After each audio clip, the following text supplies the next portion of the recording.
Hey everyone, my name's Christy. Welcome to my corner. Thanks for joining me today for Flosstube number 114, I think. It's about 9:30 at night. It's January 12th, 2024, and this is the second time I'm filming this. The first time I filmed it this morning. I'm like, my plan is I'm going to film Friday mornings, and then I'm going to edit and post in the evening. So I filmed Friday morning on my iPad, and I'm like, yeah, okay, I'm good. I had a full day, I did all sorts of things. I edited and I tried to render it. I don't have enough room on my memory. I'm like, okay. So I delete things, don't have enough room on my memory. And of course, each time I'm trying to render this, it takes like 10 minutes. So I probably tried 4 times. I'm like, okay, fine. I'm just going to upload it straight to YouTube. Just the raw video. Error uploading. I'm like, you know what? I'm done. I'm re-recording. So you're getting me a second time. I don't know if I'm going to remember everything. And I'm kind of frustrated. So I'm a little bit like, but I think it'll be a good video. I always feel better when I'm talking to you all. But I'm tired. I'm not as cute as I was this morning. It's really a shame. I'm going to be honest with you. It's really a shame. So today I have a finished object. I have some whips, and I have some purchases, and I have some life updates. I even had like my coffee. We had like a lovely conversation. I told stories. I don't know how long this is going to be. Like I said, the first one was an hour. But before we get to any of that stuff, and I'll stop complaining, before we get to any of that, I want to welcome my new subscribers. Thank you so much for joining me on my crafty and artistic adventures. And welcome back to all my friends who've been hanging out with me for however long you've been with me. It's been great to get to know you in the comments here on YouTube and also on Instagram. And if you're not following me on Instagram, you can find me at Dr_Christy, and that is in the description box down below. I will not be editing. I'm like recording this and then uploading it right away because I just want this video posted. All right. This is the channel about embroidery, cross stitch, other textile crafts, and history, and the history of all those things. So if any of that is interesting to you, and you are not subscribed, I'd love to have you subscribe and stick around. And like and comment, that helps the algorithm, and maybe more people will find me, and that'd be really cool. I'd like to get to 2,000 subscribers. I'm not that far away. So yeah, that'd be really cool. That'd be a really cool thing. I want to thank my Patreons, my patrons for supporting me. If you are interested in seeing my stitching, in getting patterns, in getting historical information, I do have a Patreon that is also listed down below. So thank you to my patrons, without whom this would be much more difficult. So I really appreciate that. All right. I think we're just going to get right into stitching. I had a story last time. I don't remember what that was, but I have a finish. I have a finish. It is my Forbidden Fiber Co. Advent Calendar stitch. I would be yawning this whole time. Oh my goodness. Today was wild. I had a couple of errands to run and appointments and stuff, but we had bad storms. So those of you in the U.S., especially in sort of the Western and Midwest. I guess kind of everybody's getting really bad storms today. We had bad storms that knocked the power out at my university. And, yeah, they closed work. So they sent us all home. So I didn't go into work today, which is wild. It happened really early. All right. Yeah, I finished my Forbidden Fiber Co. Advent Calendar pattern, which was a Christmas Carol themed with my own additions. So here we have my Muppets Christmas Carol version of the Forbidden Fiber Co. Advent Calendar pattern. I love it. So the bottom dude, which I'm assuming is Ebenezer Scrooge, the lamp post, except I added a little bit of snow on the top. I thought that it needed a little bit of snow. I was going to add anyway, but those are, other than the snow, the bottom half is all Leanne from Forbidden Fiber Co. And the border is also from the original pattern. What I added was the rat. I added some snow, like I said, onto the lamp post. And then the text, I added that I'm just yawning. I'm tired. It's almost 10. So I added all that. And so here you can get a closer look at Rizzo the rat. And it says light the lamp, not the rat, which is a classic line from that classic movie. And I love it. I posted this on Instagram and a lot of people asked me for the pattern. I'm not selling it, obviously, because Rizzo the rat is owned by Disney and Disney is very litigious and I don't want to lose my Etsy shop. And I'm not sharing it for free because the text is actually, the font is from the original pattern. And I don't want to steal from Leanne and Forbidden Fiber Co. and sell it or give it away. So this was just for my personal use, just for funsies. And I hope that's okay with everyone, but I want to, you know, not take other people's property. So this is being stitched on the fabric that came with the box. It is Counting House 32 count Belfast linen, and it's just a really lovely gold color.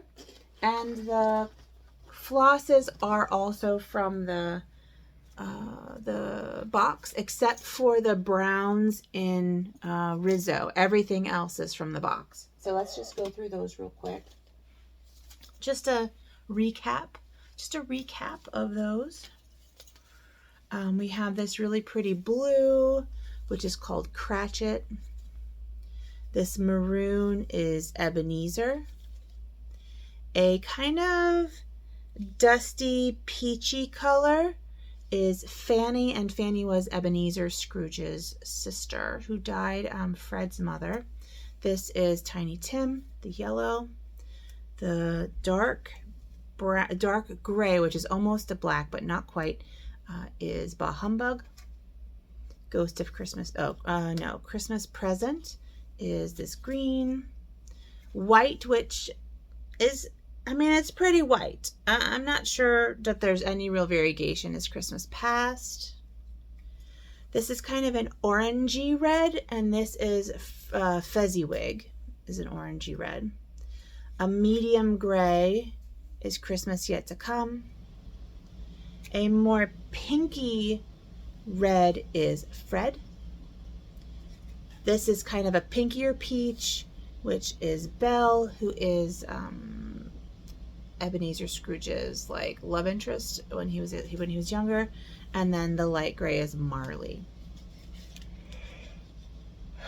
So those are the flosses, and they're lovely, and they are kind of lovely, useful flosses too. Like if you look at them, you can use them in a lot of things. So they're going to go onto my floss wall, and they will be a great addition to my floss wall. So I don't quite know what I'm going to do with this. I think I might frame it and either put it with my Christmas decorations, which we're actually taking down this weekend, and putting away, so it'll be a perfect time to put it with them. Or I may frame it and, you know, hang it on my wall in my office, because it will bring me joy. Let's just say that it will bring me joy. So that is the finished object I would like to show you. I do have a couple whips, so we'll get into those. First of all, let's talk temperature patterns. I have a temperature pattern that I'm doing this year, and it is the Temperature Dragon pattern. And I really like this pattern. I'm actually really proud of this one. I put a lot of thought into it. Temperature patterns are generally fairly large, and so this is fairly large, but it's a center start. So you center start in the jewel in January. This here is the sort of the snout is January, February, and then March, April, May, June, July, August, September, October. November is this side of the face, and then December is kind of the mouth and nostrils. And I designed it so that the face is all in one season. And, you know, depending on where you are in relation to the equator, that season is either summer or winter.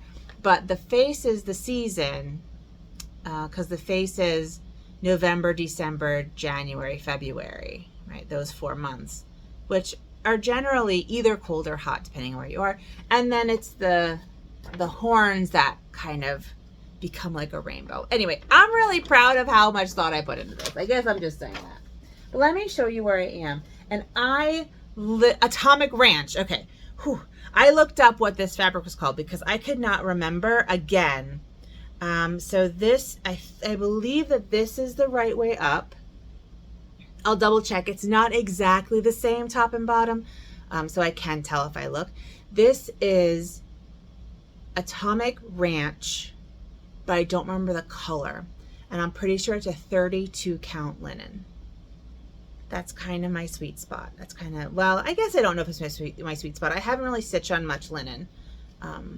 So I don't quite remember, but I think it's a 32 count linen Atomic Ranch. And it's a dark gray mottled. I don't remember, but that's where we are.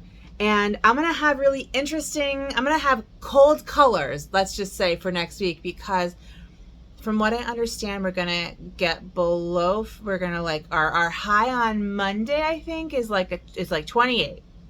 28 is our high on Monday. So we're going to be below freezing for 3 days, which, with no above freezing, which is very unusual for us. I live in Mississippi, and we do get below freezing sometimes, although much more more often recently. But very rarely do we just stay below freezing for multiple days. That just doesn't happen to us. And then I'm using just my flosses. Sorry. Using my flosses that I've been using. So I'm actually not doing the same color as in this. This is my jewel tone colorway.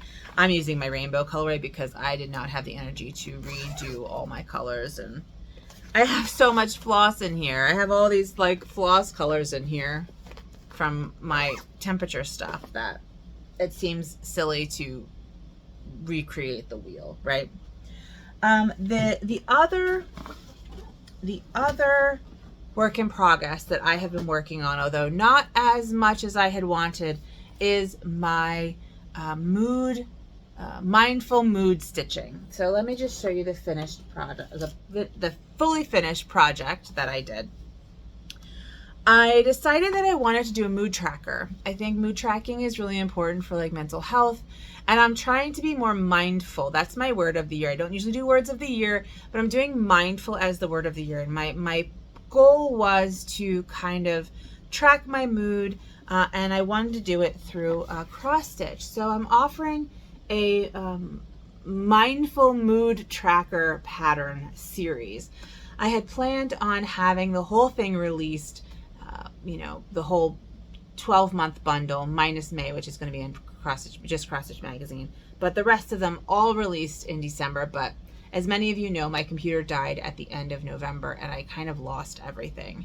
I didn't have a computer for a month, and I just did not have the chance to get that all done. So I will be, if you wanna buy this pattern, you can find it in my Etsy shop. You'll get January right now, and then around the 20th, I'll be sending out February and March. I'm trying to get them all out before May. Anyway, the plan was to sit down every evening, kind of like right before bed, wind down, reflect on the day, and stitch my mood. Well, no, this is January. January is a cute little palm hat. Things did not quite go as planned at all, unsurprisingly. So I'm stitching my own version of this. So that's just the model, and it's kind of random colors. This is my actual moods. I'm stitching it on, I believe, a 14 or 16 count petty point from Fat Quarter Shop, just a scrap that I had. And I'm on day 3. It is the 12th. So I'm a week behind. I have been noting down my moods, and so I'm going to try and catch up this weekend. I was hoping to catch up tonight, actually, but I spent so long on that stupid video. But I do want to catch up and get this. And I have another one of these notebooks like this that I want to finish it in and have like, I have like my model stitch one, and then I have like my actual one. So that's where I am with that. I'm doing it in the called for DMC, and basically it's you could actually use this as a temperature pattern or any other kind of pattern, but I'm using it for moods, and I'm tracking happy, sad, angry or annoyed, tired, anxious, and content. Those are the 6 that I'm tracking, but you can track whatever ones you want. So that's where I am on that. So that's the main stitching I've been doing this week. I'll talk about life stuff at the end and why I haven't gotten much stitching done. Oh, and then I have my crochet. I have a crochet whip. I almost forgot about that. I have a crochet whip. I am crocheting a granny square sweater, and this is where I am. Not very far. It won't cover very much. This is a restart. I had already done this. It was probably 4 or 5 times this size, but I had only done one round per color, and so it looked more checkerboard than granny square, and I really wanted it still granny square, and so then I restarted it with 2, and I'm much happier with this, with the 2. So I was about, I don't know, like here. So I did most of this white, this outer white. Yeah, so that is that's that. It's a bamboo yarn, True Boo. I got it from Joann Fabrics. It has a really nice drape, so I think it'll feel really nice on. And the plan is really just do 2 giant granny squares in those 2 colors with maybe a little mustard thrown in, like maybe one sort of, I don't know, 1 or 2 every 3rd or 4th or 5th. I'll throw on a mustard, but mustard was really supposed to be like the shoulders and the side to connect them together, so it has a nice shape to it. Mustard, gray, and white is the plan. So that those are all my whips. I have 2 stitchy whips and 1 crochet whip. So let me put these all in the bag, or else I'm gonna forget them and not take them in and then not work on them.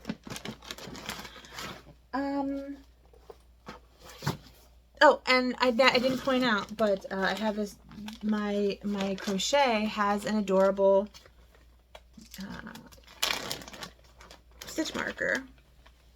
An adorable stitch marker that was made by Denise from Black Ribbon Stitch Studio. She's an excellent crocheter, and she saw that I had been talking about my crochet unraveling and stuff like that, and she just sent them to me because she's such a lovely human being.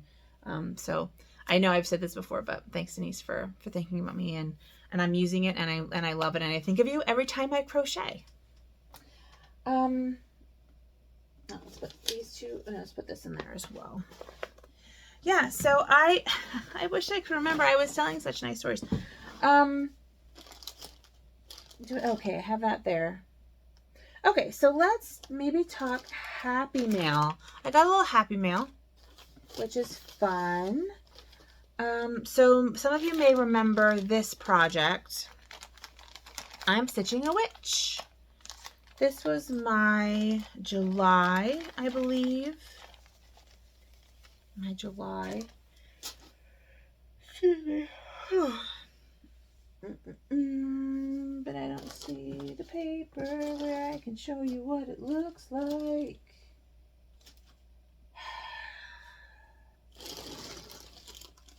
I was so organized this morning. So organized.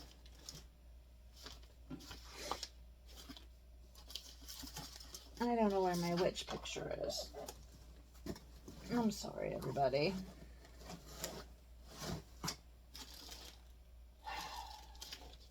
All right, well, it's a cool witch, and she's pretty awesome.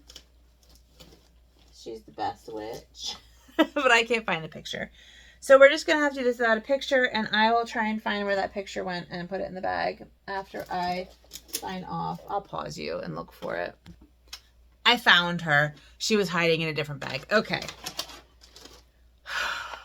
Deep breath. I'm stitching this witch. This is from a 17th century book about a witch trial. She is actually a witch who had been condemned years ago, and she was flying. She was dead, dead witch, who was flying to lure in a new witch who is the one who is on trial. So I'm stitching her. And I'm stitching her on a 16 count Aida that was dyed by Esther, Speedy X Stitcher, who used to be the Danish stitcher, for Stitch Ilanka's 1,000 subscriber giveaway that I won. And the fabric's perfect for a witch. Fabric's perfect for a witch. So that's what it looks like, and that's the fabric. Isn't that great for a witch?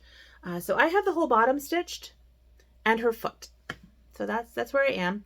And I'm stitching this in Salem, which is perfect. I mean, the name of it is perfect. The color is perfect for this fabric. It's just really perfect.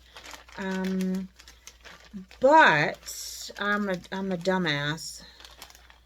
I'm a Dumas. And you will notice that it is a limited edition. This is how much I have for a monochrome piece. I'm like, why? What was I thinking? Well, obviously I was just like matching, right? And assuming I could buy more. Well, I can't buy more. So I had been lamenting this a few weeks ago, and someone recommended contacting Color and Cotton and seeing if they had any like in the back. And so I did, and they did not. But what they did say they would do is they did say that they would sort of contact their people in their Facebook group and see if anyone had any that they would give away. And Jamie from Missouri, who I'm sure does not know who I am, so she does not watch this, but Jamie from Missouri said that she had some and she sent it to me. So I have a whole new card of Salem thanks to Jamie from Missouri. And she said, you know, I'll send this, and then I'll also send my favorite, Enjoy Stitching. This community is so amazing. So amazing. Look at that. And this is Battleship. And then I think someone else also sent me some, but it's in my P.O. box. So Jamie from Missouri, if you ever watch this, I want to thank you so much for sending me this floss. And I'll be sending out thank you cards to both of these people. And also, speaking of mailing things out, I will also be sending out the giveaways for my birthday. Hold on one sec. Okay, sorry about that. This is going to be one of those videos. Anyway, I do plan on sending out the prizes for my birthday giveaway this weekend, or at least maybe not this weekend because it's supposed to be really cold and possibly like icy, like sleety, and I'm in Mississippi, so we cannot deal with sleet and ice because we have no plows and salt. So we don't go anywhere if there's ice on the road. But I will box them up this weekend at least and get them ready to go. And so they are going to go out. And I also want to just thank everybody who donated because, yeah, it made a big difference to the Columbus Arts Council. For those of you who are brand new, for my birthday last month, I asked for people to donate to my local arts council to support my arts community. And we raised over $400, which is really awesome. So thank you all so much for donating. Anyway, yeah, so that's amazing that I'm going to be able to finish this in one floss. I'm very excited. All right, so let's put this away. And include the picture with it.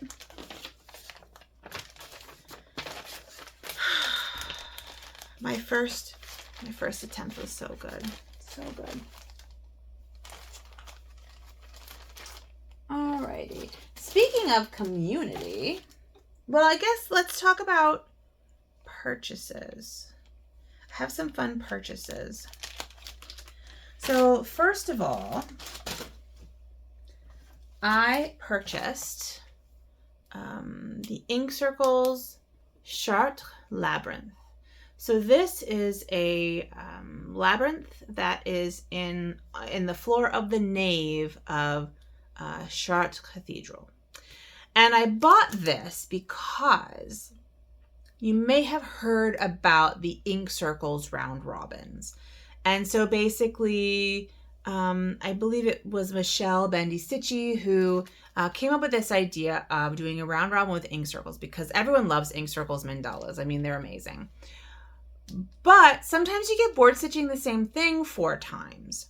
So why not get a group of friends, 4 friends, who each pick the pattern that they want to have on their wall, and they stitch the first quarter or quadrant, and then they pass it around, and they get back a completed piece, but they get to stitch on 4 different cross stitch patterns. So I was not involved in that first one. It didn't work with timing, and I wasn't part of that group. But I was watching, and I had a little bit of FOMO, but I have other things to stitch, so it's fine. And then that ended, and it was really super fun. And there were other ones that kind of popped up after that were independent, done by independent people. And I wasn't a part of any of them, and I kind of had FOMO again. And so I was watching Rachel Ray, because of course I'm watching Rachel Ray. And if you're not watching her, I'd be shocked, but also you should. I'll link her down below. And she had mentioned that she really wanted to do an Ink Circles round robin, but just did not have the mental bandwidth to plan it. So if anyone's doing it, please let her know. And that kind of triggered for me, I really want to do it, and I can find 2 other people if Rachel wants to do it with me. So I messaged Rachel right away, and she's like, heck yeah, let's do this. I'm like, okay, great. So I put a call out to some stitchy friends, and we got 4 people. So it'll be, so this round robin is me, Rachel Ray, Stitchy Nati, and our friend Whitney, who does not have a Flosstube channel.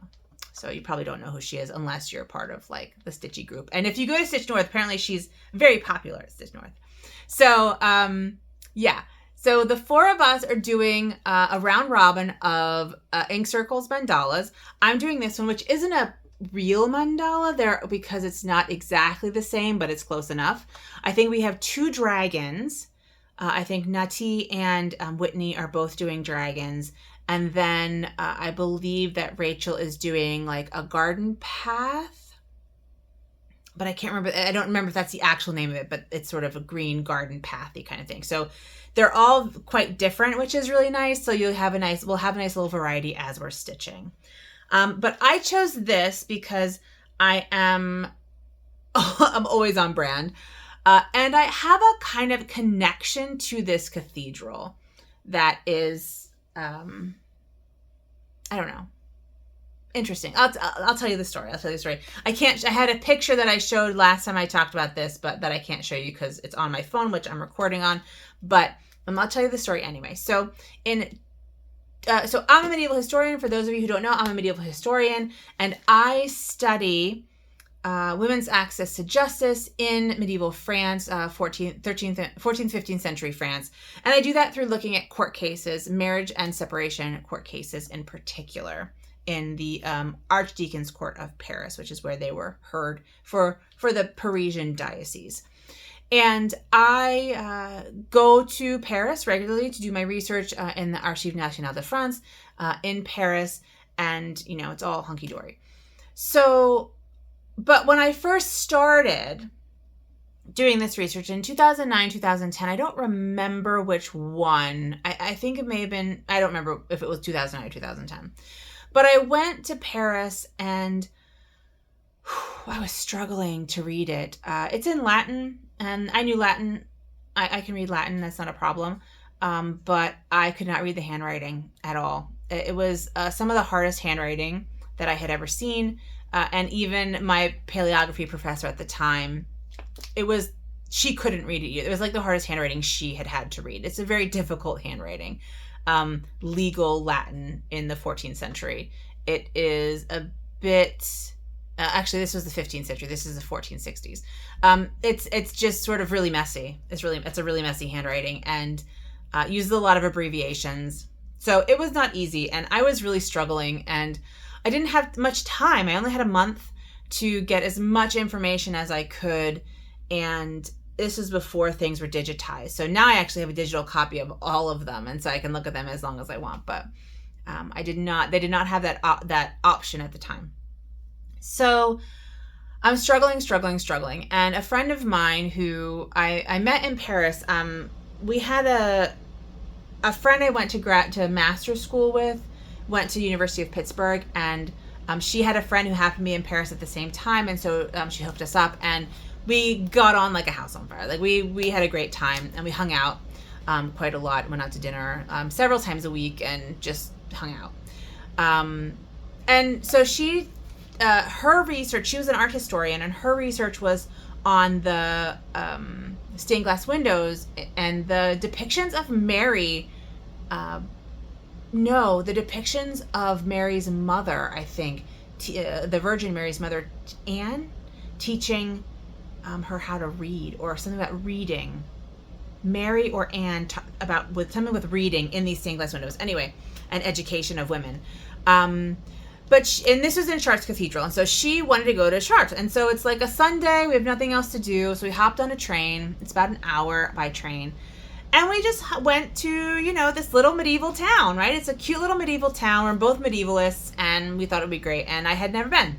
So we go in, and the cathedral's open. You can go into these cathedrals, and the cool thing was that usually on the floor on the labyrinth there are the chairs where people sit in to go to church. Now in the Middle Ages it would not have been that way. There were not chairs or pews or anything like that. You stood the whole time. But now there are chairs. But when we went in, there were no chairs. And this is very unusual. Like, she had never seen this before. And so what you do is, this is very large, and so you walk the path, right, of the labyrinth. So you follow the path of the labyrinth, and it's supposed to be like meditative. So you meditate, you think about things, and you kind of follow the path, and the movement and the thinking and the praying are supposed to be sort of a religious meditative experience. And we did that. We did a little bit of that, but not much.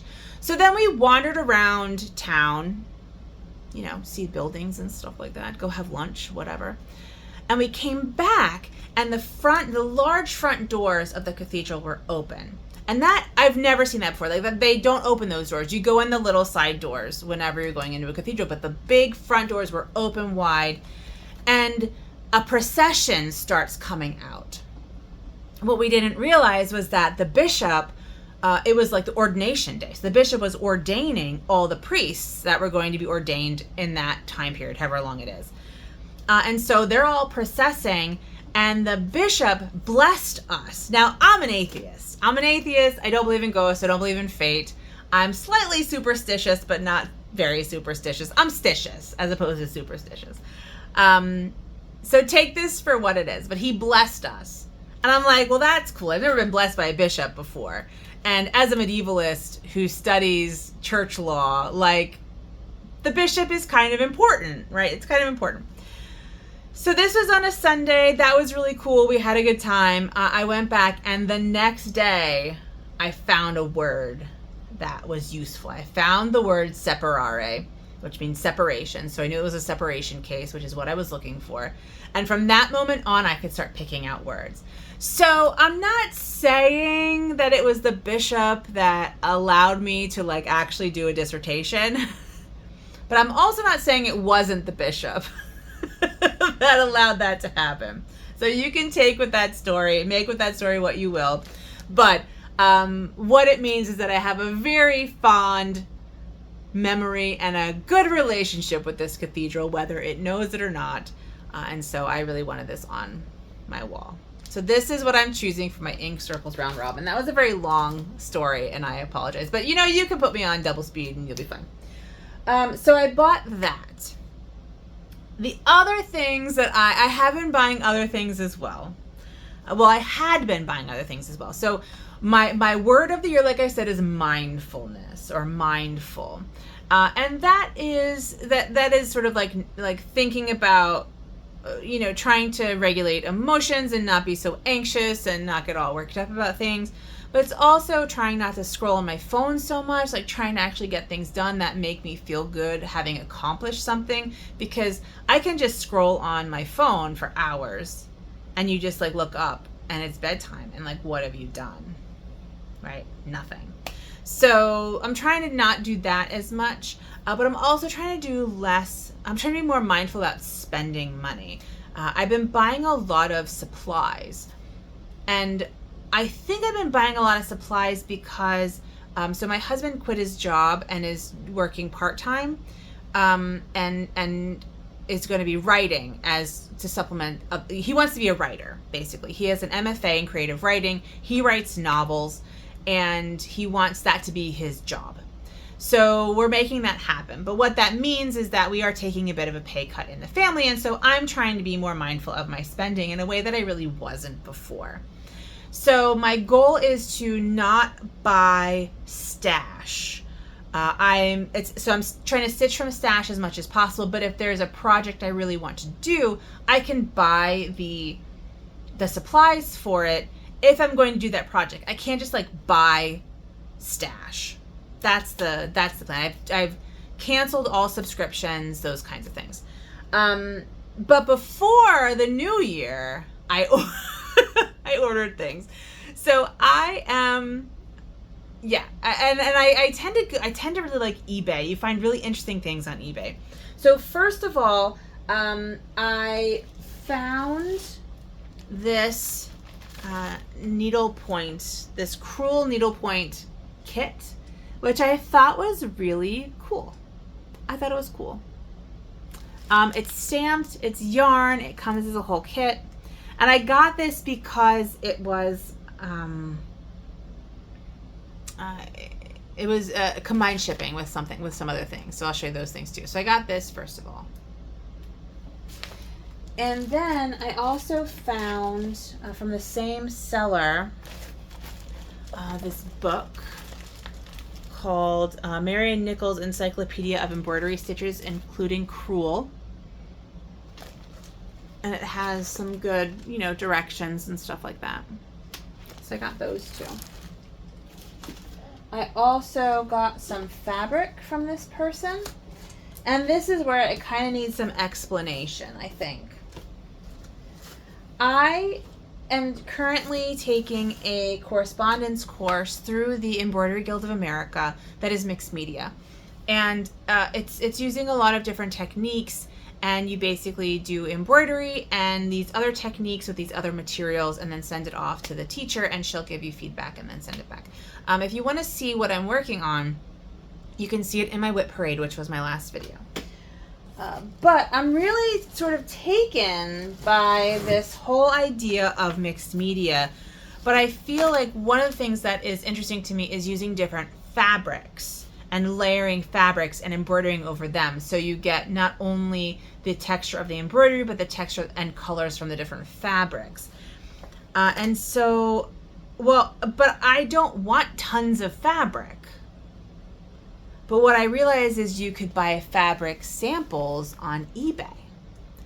So what I did was, this is like faux silk, and you can basically get all these colors. I just dropped a bunch. Get all these colors. Oh, there we go. I'm on the wrong side. In small pieces. Hold on one sec. Sorry, I dropped a bunch. In small pieces. And this has like this paper on it, but that comes off really easily, I found out. So I'm not worried about that.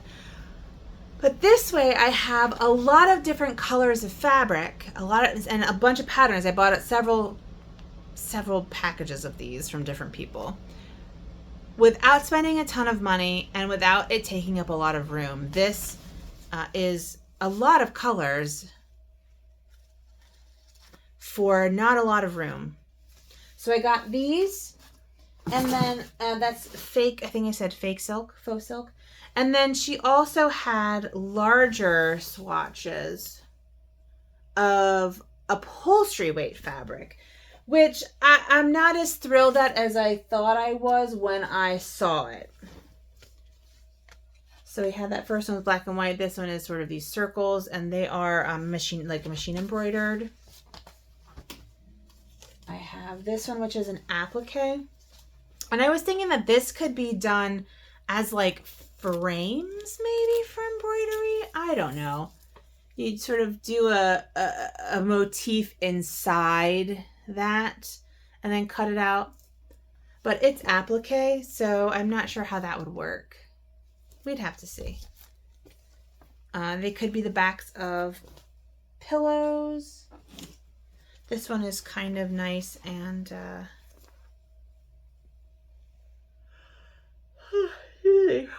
nice and antique-y looking.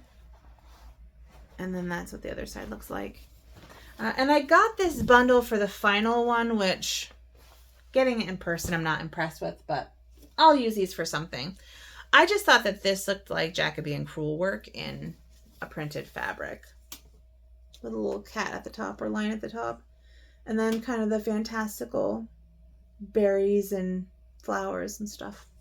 So I like this one. I'm not sure what I'm going to do with it, but that's okay. It doesn't take up very much space. Yeah, so I got that. Those 4 things, the book, the kit, those fabrics, and the faux silk were all from the same seller. And it was basically, I paid shipping on one and got all of them. So that's why I did that. I also got some yardage, some fabric yardage, which I will show you. I got this cool Egyptian, which I like. We're actually studying Egypt and learning about Egypt, ancient Egypt in class next week. I got this fun, very bright, farmy kind of landscapey thing. And in the description, this was a designer that I didn't recognize but seemed important. But this is vintage, which I like. I don't know what I'm going to do with it, but I like it. And this was from the same seller with combined shipping as this, which I love. Also very on brand. This is a, goes this way. This is a King Arthur themed fabric. You can see some horse riders, some kind of mountains. There's a wizard right there. There's kind of a monster and a dude with a sword. And then I don't see anything under that. But then on this side, I'm not going to open up the whole thing for you, but on this side there's a lady right there. And I think that's basically all you can see at this point. Lots of water and rocks and stuff. But anyway, I thought that this was really pretty and kind of subtle. And I kind of want to make like an article of clothing out of it for me at some point. So that's the yardage. And then I got 2 other sample packs. I got one that is a like David's Bridal sample pack. So it has lots of chiffons and stuff. These are very small, but they come in all different colors. Peaches and purples and greens and, you know, all different colors. Laces and sparkles and, you know, those could look really cool in like a mixed media piece. And they're nice and small. So again, they won't take up much space. And then I also got this one, which is much more textured, which I like. Because sometimes you just want some texture. And so this one has like twills and tweeds. And I was just thinking, for example, this plaid would be like a great, I don't know, like a mountain or something, right? It could be a really cool mountain or I don't know, a bird or whatever. And this could be rocks or tree bark or something. Anyway, just thinking, I'm trying to think outside the box and be more creative. This could be a building, like a cityscape, a background of a city, things like that. So I have a whole bag of those that are just for funsies. Yeah, and I think that I can have a lot of fun with those, which will be nice. I also got earrings. I'm going to show you. Gotta get close. I gotta get close up. Oh, sorry. So I got earrings that look like needles in my ear. These are from Studio Cult, and they have just kind of really interesting jewelry and bags and stuff like that. I also got this one. I only got one of these. They come individually, and I'd only bought one, but I loved it so much, so I bought another one so I could wear them as a pair, as opposed to, I think the point is that you wear like one and then like just a stud. But I also got a giant safety pin earring. I love it. I only got one of these, so I'll wear this with a stud. But anyway, so I got that as well. And I think that is all my purchases for the day. Well, to show you for today. That's all my purchases. So, yeah, if you're just here for the stitching and the purchases and stuff, then I will see you in my next video, which will hopefully be next Friday. But if you would like to stay and hear about my week, and it's been an interesting week, and it's kind of why I haven't been stitching much, then I'm happy. Then stick around and we'll just have a quick chat about that. This week is the start of the semester, and I was not as prepared as I had hoped to be. Classes started on Wednesday, and I'm also like taking on more classes to just kind of keep building up our savings while my husband is starting his writing career, right? I just want to make sure that we don't have to worry about money and that we are all taken care of. So I'm actually taking on a heavier load, which means that I'm a little tired. I'm a little bit tired. For example, yesterday I worked about a 10-hour day, and I just didn't have the energy to stitch. And that's kind of been the case a lot, is that I just haven't had the energy to stitch. Although I did finish things, and I have done some stitching. So it's not that I haven't been doing stitching, but I definitely have not been doing as much stitching as I would like. So yeah, so that started on Wednesday. And like I said, I'm not prepared I wasn't prepared. I wasn't super prepared for class. I worked a lot. And one of my classes really got short shrift, and I need to update that this weekend. But the other big news is that my university is changing its name. And this is like the scandal. I mean, this is so much drama on social media. My university is Mississippi University for Women. We've been co-ed since 1982. We were the first publicly funded institution, higher ed institution for women. We were founded in 1884. We're the first one, the first public one. There are private women's institutions that are older than us, but it's the first public one. So we're very proud of that mission, right? We have a mission to support and uplift women and recently minorities and other underrepresented people in college. And so our name, you know, for many people is part of the mission. But most people don't want to go to a women's college. And so it's difficult to recruit people. And we're kind of a joke for men, even though we have excellent programs and we have men. 20% of our students are men. It's hard to recruit them. And it's hard to recruit women because women don't want to go to all women's college. Most women don't want to go to all women's universities either. And so it's just difficult. It's just difficult to recruit people, students to our university. And it's hard. So they decided to change the name. And what they decided to change it to is Mississippi Brightwell University. Now, Brightwell is just like a corporate made up name. Now, there are people named with the last name Brightwell, but this is not named after anyone. This is just a corporate decision. So it's a very meh kind of a name. I do hate that shield though. It looks like MBJ. MBJ. It's supposed to be MBU, but it looks like MBJ. Anyway, I'm meh about it, but it needs to happen, and I can work with this. I can work with Mississippi Brightwell University. Oh my God, it is a shit show on Instagram and Facebook. It is a disaster. Like, the PR on this is a disaster. I don't know what our administration was thinking.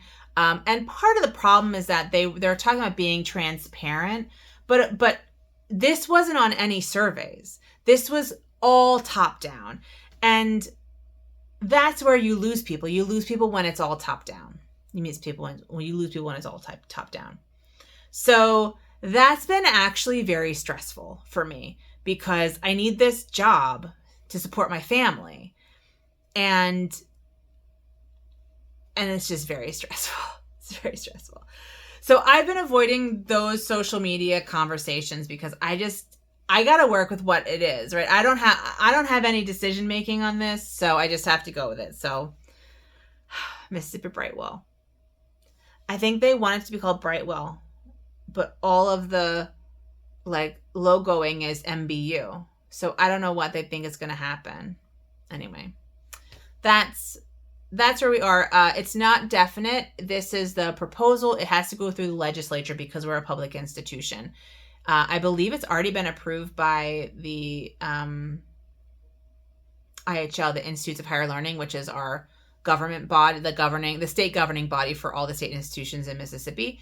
I believe it has to have been approved by that before it can go to the legislature, and it's supposed to go to the legislature this week. So anyway, that's the big news also, and it's been a lot. The only other thing I want to show you is my t-shirt. I love this t-shirt. It makes me happy. I wear it when I want to have a little bit of joy. It is my Monty Python and the Holy Grail t-shirt. So you can see at the bottom, you have King Arthur and Patsy. Oh, is it Patsy? Patsy might be Lancelot's. Anyway, and there's Dennis, the peasant Dennis, and the Black Knight. There's the Lady of the Lake. And then we have the Frenchman and the three-headed guy. And then there are the knights who say knee. There is the castle. That's Gawain and the all the ladies, right? Here we have the monster and Tim the Enchanter and the rabbit, and they're running away. And then we have the castle and we have God and the Grail. And anyway, I love this. I love it. If you're a fan of Monty Python and the Holy Grail, I love it. And I got it from Woot, WOOT. So that's all I wanted to talk about. And this is still a long one, so I hope that's okay with you. It'll all be fine. I'm going to get some rest, do some stitching. Maybe not tonight. I think it's pretty late tonight. I'm going to drink some water tonight. But this weekend, I'm going to try and do some stitching. And I have a meeting. Oh, I need to figure out my colors and stuff from this. I would like to stitch this from Stash. How big is it? 129 square. Okay, 129 square. So I need to see how big a piece of fabric that would be. Yeah. Cool. So that is kind of my plan this weekend, is to do a little stitching, work on Patreon. I have a couple of history posts I need to put out. I have a pattern that I've designed that I need to put out there. And I need to stitch March. I've stitched my February model for the mood stitching. I have to stitch March so I can release both of them hopefully on the 20th for everyone who has purchased the bundle. And yeah, it's going to be a busy, I'm still moving into my new office right behind there. Just going to be a busy weekend, but it'll be good. And then Monday's Martin Luther King Jr. Day, and we don't teach that day. I still have work I need to do, but we don't teach that day. So that will be, that'll be a nice day to catch up and kind of take it slow. And it'll be good. It'll be good. See, I knew talking with you guys would make me feel less frustrated, I do love talking about what we do. And I love talking with you about what we do because I know that you all actually care about stitching and fabric and all these things. So, all right, that's it from me. Thank you so much for watching. I will hopefully see you next Friday because my plan is to record in the mornings and post in the evenings. And yeah, I hope you have a great weekend. So thanks for watching. Please take good care of yourselves and have a good one. Bye.